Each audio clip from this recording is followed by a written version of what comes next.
Hello, I'm Douglas Gosselin, author of the Secrets of the Republic series, with my new novel, Doctrine of Shadows, now available on Amazon.com.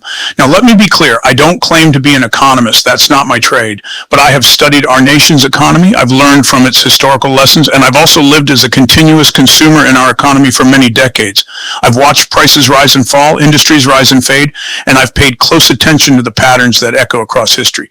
That's why what I'm saying is worth your time. Not because I sit in an ivory tower, but because I live in the same economy you do.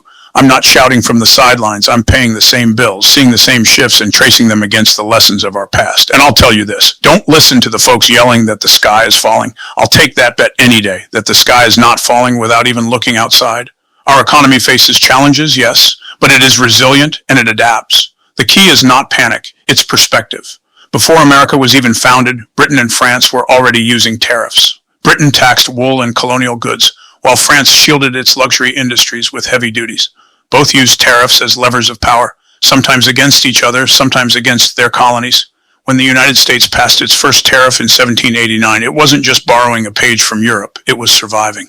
Tariffs funded almost the entire federal budget and gave breathing room to young American industries. But even then, tariffs weren't the only economic tool. Land sales, excise taxes, and later income taxes all joined the toolbox. Fast forward to today.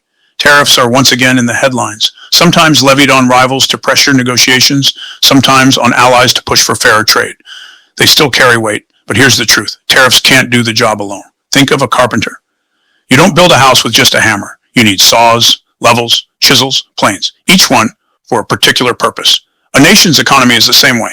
Tariffs are useful, but they must be chosen carefully, used wisely, and paired with other tools. Tax policy, innovation, alliances, and diplomacy. So here's the lesson. Tariffs are not the whole toolbox. They are one instrument among many. Sometimes they're exactly right. Other times they're clumsy. And you don't always know which until you pick them up and try. But like the guardrail on my table saw, they must be used with care. Because tariffs, when fitted to the job, can steady the cut and keep the work true. But without caution, without balance, you risk cutting your fingers off. That's the craft of economics. As it is the craft of a republic, knowing the right tool for the right job at the right time. Thank you. God bless you all, and the United States of America.